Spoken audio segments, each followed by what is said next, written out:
But throughout this series, we have heard people share their testimony, and today I get to share mine.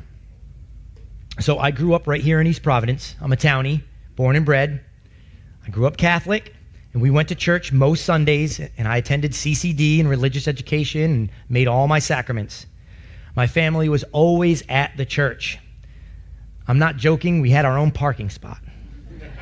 We served at every feast and every function, every fish fry and bake sale. And I spent many summer nights carrying boxes of paper goods or food supplies from the church basement out to the different booths under the big circus tent during the feasts.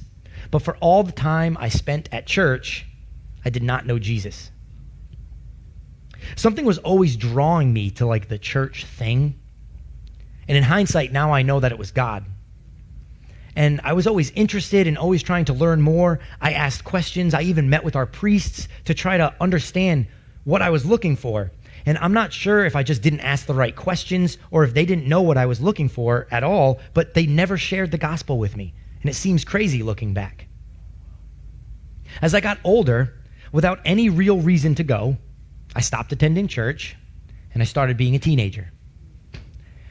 Now, it might be hard to believe, but I was always kind of a weird kid. I wasn't really part of the cool crowd. I didn't play sports, but I learned how to play drums. And I got involved in music, and music took over my life. And now fast forward through middle school and high school, music was it. I graduated, and music was still everything to me. It was all I wanted to do. And eventually, playing drums and playing music led me to play in bands. And playing in bands led me to play shows at dive bars, playing shows at seedy nightclubs, and spending a lot of time with groups of people who were not the best influence. And I know what you're thinking. You're looking at me, you're like, such a clean-cut, normal-looking, mild-mannered guy like yourself, hanging out with the wrong crowd? That's totally impossible. I mean, nothing says responsibility like hand tattoos.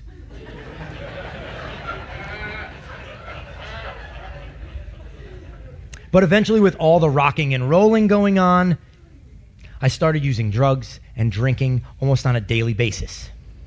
Now, before I go on, I just want to stress that I had amazing, caring, loving parents, and I grew up in a huge Italian family that loved and supported me in everything I did. So it's not like I wasn't loved enough as a kid. I was just a lost teenager searching for something, and I didn't know what it was. But for a while, I thought it was religion. I had already tried the Catholic thing, and that's all I knew about Christianity was Catholicism, so I said, let's give these other ones a shot. So I started looking into other religions and other belief systems, Buddhism, and Hinduism, Taoism, and Wiccan. But everyone left me thirsting for more.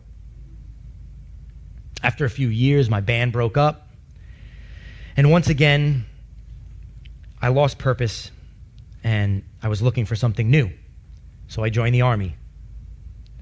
And while serving in Georgia at Fort Benning, I met some friends, and after a little while, I just felt like I needed to get back to church. But I was like, I don't feel like going to Catholic church. I did that before. And one of my country friends said, hey, man, come to my church. I said, all right. I've never seen another church. Let's go try it out. So he brought me to his Pentecostal church. Now, folks, I don't know if you've ever been to Pentecostal church, but it's about the exact opposite of Catholic church. So it's like 0 to 60 real quick. Now, it was like nothing I had ever seen. It completely changed my view of what church was. These people had a passion and a love for Jesus that I had never seen, and it ignited something in me. I was like, man, this is real. This is something going on here. These people are different. And so just casually, I started reading the Bible. When you get into the Army, they give you the New Testament in pocket size like that, so you can take it everywhere with you. And so I would just open it up and read random scripture, not really knowing what I was doing or why. But God had a plan for me that whole time. So during this time, I settled down a little bit, and I met my future wife, and we eventually got married. And during this time, I happened to stroll into a Christian bookstore. And I think I was looking to buy my own Bible. I really didn't know, but that's what I think I was there for. And a young man, named Malcolm, was working at the counter. And when I went to check out, he asked me if I was saved, like out of the blue. Hey, man, are you saved? I had no idea what he was talking about. I was like, I don't think so. No. And so he shared the gospel with me. And I had never heard it before, put so simply and so clearly. And even though I had heard it, I struggled with it. I struggled with the idea that God, a perfect God, a holy God, could accept and forgive someone as broken and jacked up as me, someone who had messed up so bad and done so many of the wrong things. How could I ever be forgiven? I struggled with worthiness. And then he pulled out his Bible and he read 2 Corinthians 5:17 to me. Therefore, if anyone is in Christ, he is a new creation. The old things passed away. Behold, new things have come. And man, that hit me like a ton of bricks. I had never heard that passage before, and it changed everything. I said, man, there's a chance. I mean, it might be possible that this whole God thing might work out, and I might be able to get along with this stuff. So Malcolm invited me to his church, and I attended for a couple weeks, and one Sunday afternoon in 2009, the preacher did an altar call. And an altar call is when he says, everyone bow your heads and close your eyes, and with every head bowed and every eye closed, I want you to raise your hand if you want to accept Jesus into your life.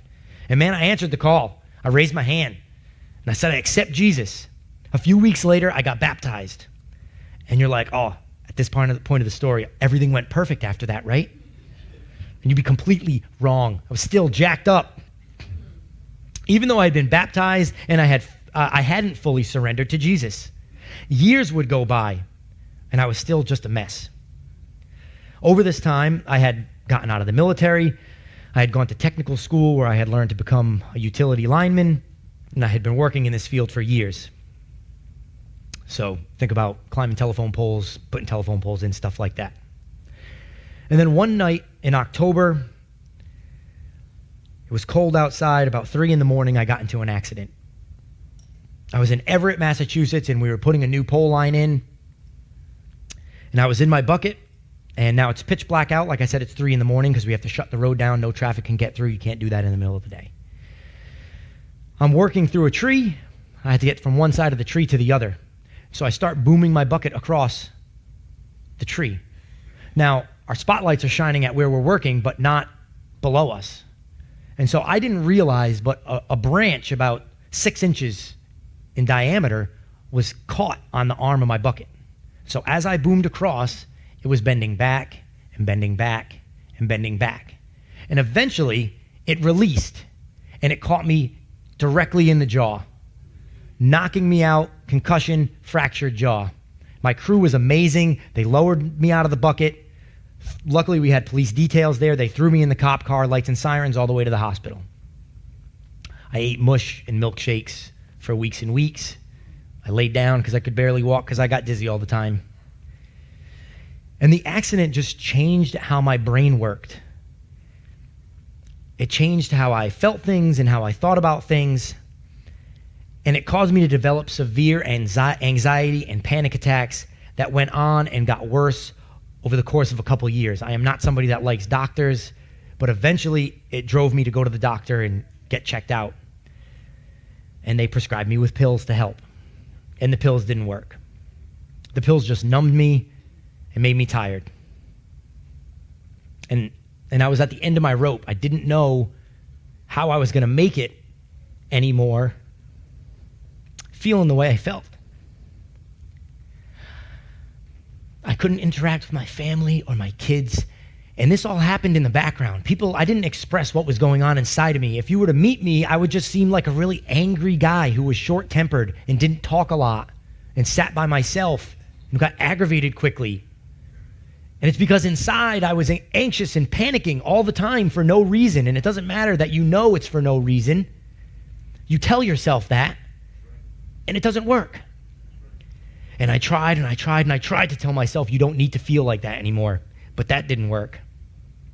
So one night, almost in tears, I was in bed and I prayed to God. I said, Lord, if I am supposed to learn something through this process, through this burden, then I will learn it. But if I am not supposed to feel this way, please take it from me now. I went to sleep and I woke up the next day. I went to work and I left my bottle of pills in the medicine cabinet. And I never took another pill again. I never had another anxiety attack again. And I know some people don't believe in stuff like this, and you don't have to believe in stuff like this because I know it's real. Jesus changed my life forever. He met me where I was in my brokenness, and I poured out my anxiety on him, and I submitted myself to him, and he satisfied my thirst with living water. I submitted my life for him to him. I said, that's it. When I woke up that next day, I said, that is it. I can't live the same way anymore. I am all in. It's all you. I can't do anything without you, Jesus. The rest of my life is for you. Because I knew it was real. Jesus met me where I was while I was still broken, and he left me forever changed.